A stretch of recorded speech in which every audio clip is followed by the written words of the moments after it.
السلام عليكم ورحمة الله وبركاته. ازيكم حبايبي، عاملين ايه؟ النهارده معانا تاني سيشن من كورس تعليم المكرمية للمبتدئين.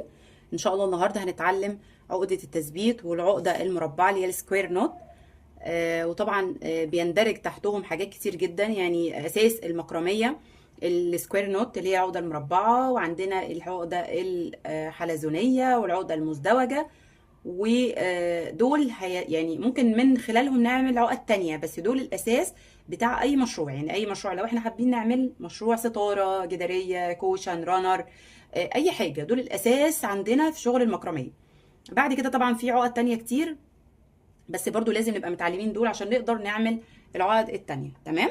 إن شاء الله بإذن الله في فيديوهات تانية هعمل لكم، بس لما نتقدم شوية ونعمل أكتر من مشروع، تطبيقات للعقد اللي احنا هناخدها ان شاء الله. باذن الله هاجي اعمل لكم عن العقد المختلفه الكتير اللي احنا لسه ان شاء الله هنعرفها. تمام. نسمي بسم الله ونصلي على رسول الله صلى الله عليه وسلم ونبدا. كنت برضو عايزه اوريكم اللي هو الخيط الكوردون الحشو ده. انا ما وريتهولكوش المره اللي فاتت اهو. هي دي فتلته، بتبقى فتله مبططه كده وزي كده، مبططه كده ورفيعه.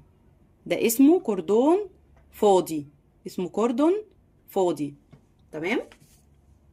طبعا يعني انا يمكن ما بستخدموش كتير في شغلي بصراحة، فعشان كده مش عندي منه كتير يعني.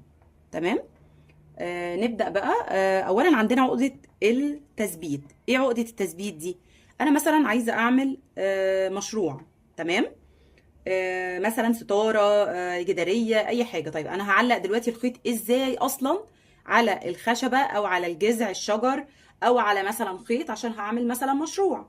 فازاي بقى، ايه هي الطريقة اللي هعلق بيها اصلا الخيط، وبعد كده هبتدي اشتغل واعمل العقد بتاعتي. تمام. وليكن مثلا هنجيب فتلتين، كل واحدة مثلا متر. تمام. ادي هحط الفتلتين كده على بعض. تمام اهو، يبقوا متساويين زي كده. تمام.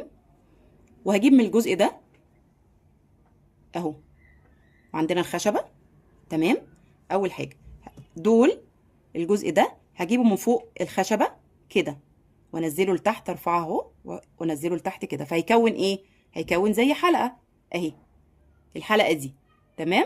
هعمل ايه؟ هجيب الخيطين اللي فوق دول اهم، وهدخلهم في الحلقة دي اهو كده، وهشد. اتكون عندي ايه؟ دي اسمها عقدة تثبيت أمامية.